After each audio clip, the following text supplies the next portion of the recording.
بسم اللہ الرحمن الرحیم۔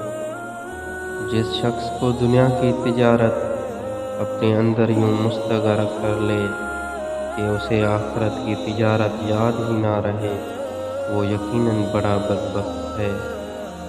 کسی شخص سے اللہ تعالیٰ کی خاطر دوستی یا بھائی چارہ قائم کرنا بہت بڑی عبادتوں اور مقامات بلند میں شامل ہے جو راہ دین میں میسر آ سکتے ہیں۔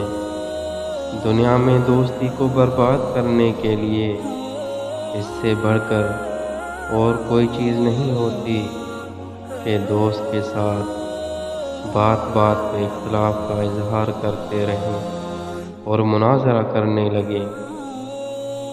منافقت بھی انجام بد کی دلیل ہے۔ نماز میں حضور قلب کی تدبیر یہ ہے کہ الفاظ کے معنی پر خیال رکھے۔ ماں باپ کا بیٹے کے مال میں جبراً تصرف کرنا ظلم نہیں۔ جو شخص حرام کھاتا ہے اس کے تمام اعضاء گناہ میں پڑ جاتے ہیں۔ محتاجوں سے مہنگا مال خریدنا احسان میں داخل ہے اور صدقہ سے بہتر ہے۔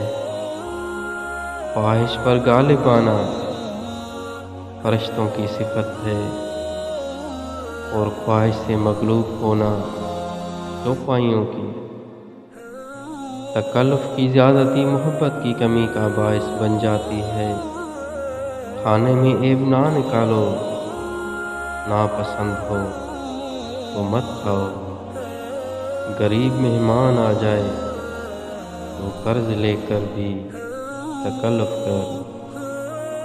تیرا پڑوسی غریب ہے، تیرے متعلق حاجت مند ہے، تیرے پاس ضرورت سے زیادہ مال ہے اور تجھ پر زکوٰۃ واجب ہے، اس پر بھی ان کو کچھ نہ دینا در حقیقت یہی معنی رکھتا ہے کہ تو ان کے افلاس پر خوش ہے، اور یہی ایمان کی کمزوری ہے۔